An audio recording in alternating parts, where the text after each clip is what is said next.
السلام علیکم۔ حافظ محمد دانیال حسن سیٹھ ساجد شہر کے ایک بہت بڑے تاجر تھے۔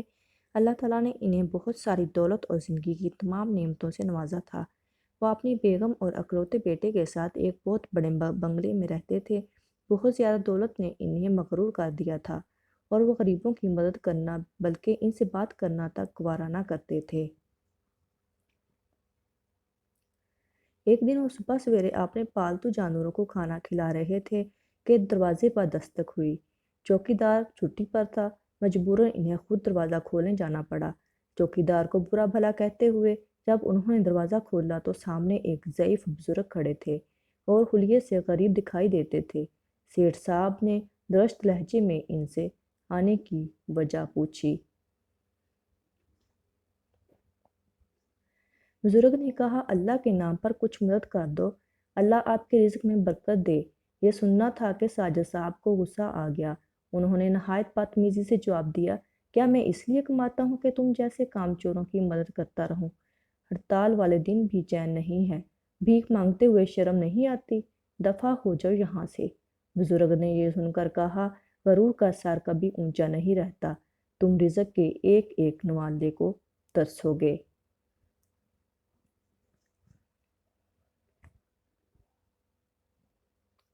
انہوں نے فقیر کی بات کو سنی انسنی کر دیا اور ابھی واپس پلٹے ہی تھے کہ خانسامہ کی خوفناک آواز سنائی دی۔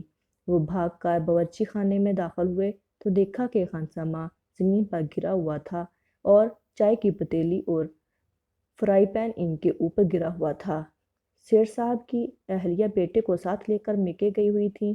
خانسامہ ناشتہ بنا رہا تھا کہ یہ حادثہ پیش آیا۔ انہوں نے نہ چاہتے ہوئے بھی اس کو ساتھ لیا اور قریبی کلینک کے لے گئے۔ اس کے دونوں ہاتھ بری طرح جل گئے تھے، مجبوراً اس کو بھی چھٹی دینی پڑی۔ ان کو خود کچھ بنانا نہیں آتا تھا۔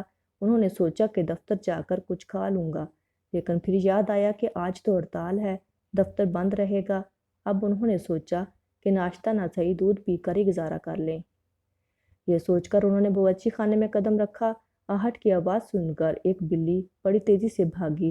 وہ پتیلی میں سے دودھ پی رہی تھی۔ بلی ڈر کر بھاگی تو دودھ کی پتیلی بھی گرا گئی۔ بلی کو اچھی طرح برا بھلا کہنے کے بعد انہوں نے فیصلہ کیا کچھ دیر ٹی وی پر ہڑتال کی خوب صورتحال دیکھی جائے۔ ٹی وی دیکھتے ہوئے دن کے 2 بج گئے تھے اور اب بھوک کی شدت سے مجبور ہو کر انہوں نے باورچی خانے کی دوبارہ تلاشی لے لی۔ انہیں بسکٹ کا ایک ڈبہ ملا، لیکن جیسے ہی انہوں نے اسے کھولا تو دیکھا کہ چونٹیوں نے بسکٹ کو کھا کر بھربھرا کر دیا تھا۔ وہ تیش تیش میں آ گئے،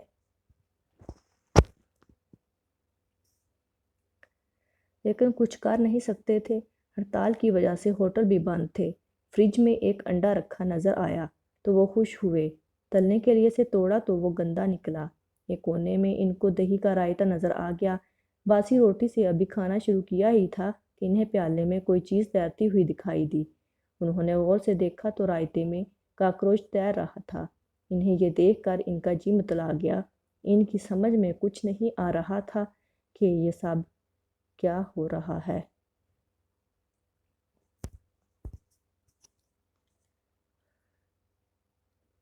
سیٹھ کے گھر میں دولت کی ریل پیل تھی اور وہ روٹی کے ایک نوالے کو ترس رہا تھا۔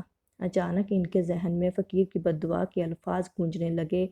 اب انہیں احساس ہوا کہ صبح ان کے گھر پر سوالی بن کر آنے والا کوئی عام فقیر نہیں، بلکہ اللہ کے نیک بزرگ تھے، اور یہ ان کی بے عزتی کرنے کی سزا تھی جو وہ بھگت رہے تھے۔ یہ خیال آتے ہی انہوں نے گاڑی نکالی اور بزرگ کو ڈھونڈنے نکل پڑے۔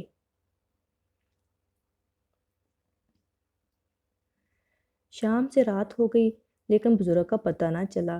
چلتے چلتے انہیں ایک پرانی جھونپڑی نظر آئی جس میں ہلکی ہلکی روشنی تھی۔ وہ گاڑی سے اترے اور جھونپڑی میں داخل ہو گئے۔